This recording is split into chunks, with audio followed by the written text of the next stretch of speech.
Bro, I just recorded a whole video and I didn't voice record any of it. So here I am again, same exact video. Now, the thing that sparked this video was Albert Camus' excerpt, which says, if I were a tree among trees, a cat among animals, then this life would have a meaning. Or rather, this problem would not arise, for I should belong to this world. Now, that excerpt comes from the myth of Sisyphus, which explores the idea of absurdity. So, in this video, I'm going to go over that. Now, we are the only species that asks why. We are the only individuals who question our meaning. And that is the curse. That is the fracture within you as a human. Everything else simply is. The bird sings, the river flows, the cat meows, the tree grows, and it doesn't choose where to grow. It simply belongs and it grows following the others. However, we stop. We hesitate and we stare at the ceiling at 2 a.m. and ask what the hell any of this means. We are the only species that does that. Because we are not content simply existing. We as humans want to matter.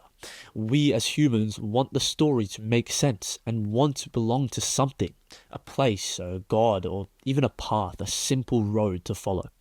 However, the universe does not return that question. That is what Albert Camus defines as absurdity.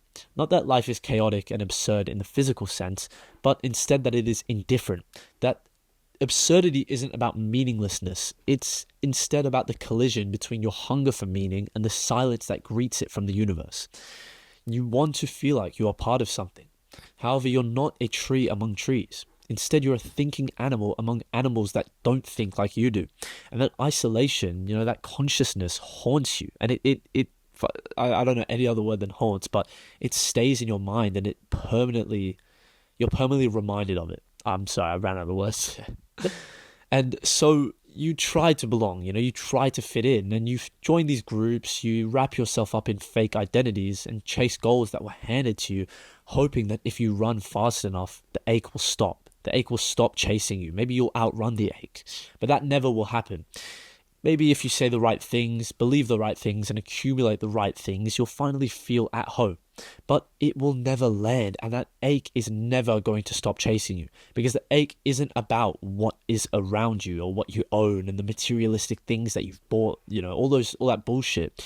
Instead, it's what is inside you. Pause. You are conscious, and that is the problem, but that is also the gift that you are given. Albert Camus said that the real tragedy is not that life has no meaning. Instead, it's that we expect it to inherently provide us a meaning. We were raised to think that the world owes us an explanation or a purpose or a structure to follow. But it doesn't. It doesn't owe you shit. The world doesn't explain itself. It does one thing, and that is it spins. So where does what I just said leave you? It leaves you with a choice. On one hand, you can deny the absurd and live in delusion and fall into insanity. You can pretend that there was a script and that your only job is to follow that script and hand over your freedom in return for the comfort of a lie. Or, on the other hand, is that you accept the absurdity. You accept that there is no cosmic belonging waiting for you coming along the way, that you'll never feel fully known or fully aligned, and that you accept the loneliness and the rawness of reality and the truth that in full rebellion, you create your own meaning. You create regardless of that loneliness and isolation. That is the move. That is the pivot that Camus always goes on about.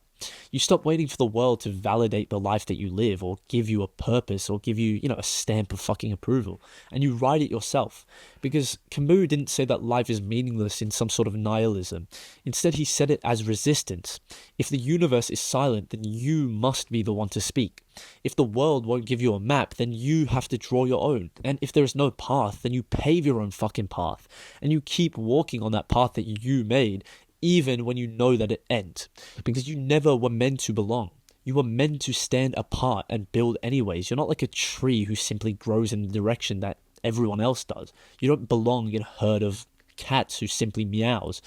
You are meant to feel absolutely everything, even when none of it makes sense and half of it is hurting you. You are meant to carry the weight of that consciousness and still choose to continue rising. And there is beauty in all of those things that I just said. The beauty, however, does not come from comfort, but from clarity. And to be completely honest with you and truthful, you should be chasing clarity over short-lived comfort. You don't need some sort of permission to live with a purpose. You don't need, like I said, that fucking cosmic stamp of approval just to matter. You just need to stop waiting for permission to be alive and start living regardless. You are not a tree and you are not a cat. I don't know if I'm the one who has to tell you that, but you should probably get that checked out if you think you are. You're something far stranger than any of those things, and you're far more terrifying than that. You are a person aware of your own absurdity, aware that you are going to die regardless of what you do, aware that none of this guarantees everything. Sorry, none of this guarantees anything. And again, not to be nihilistic, I'm not saying these things in a sense that you should just give up and stop doing anything.